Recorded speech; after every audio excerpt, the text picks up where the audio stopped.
Today I bought SCHOOLGIRL markers and I'm gonna review it. So first, let's unbox this bad boy. And when I say unbox it, I mean cracking my finger, grabbing a knife, then murdering the box with cold blood. These are SCHOOLGIRL markers. My first impression is great. I really like the packaging.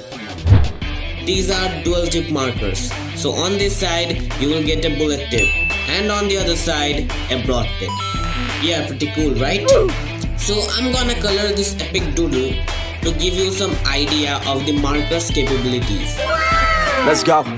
I'ma make a couple stacks, do exactly what I want to. Mix a couple tracks, get a lady that I'm drawn to. Turn up to the max, get it faded till I'm gone, dude. I do what I want, couldn't stop me if you wanted to. The blending is real smooth, I love it. Some people say I'm lucky, others saying that I'm blessed. But there is no brown in this 24 color set, and that's an oopsie.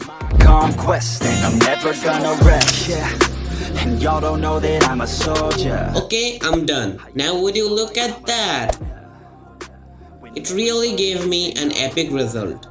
And I would recommend these who are starting out or don't want to get bankrupt by buying this shit.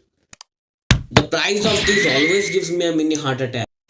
But I definitely think they could select the colors a little better. Man, there's literally 4 shades of grey.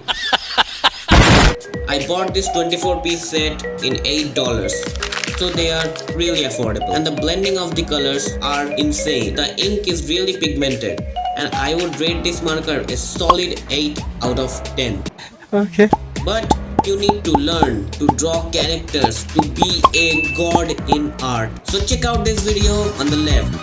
See ya in the next video. Bye bye.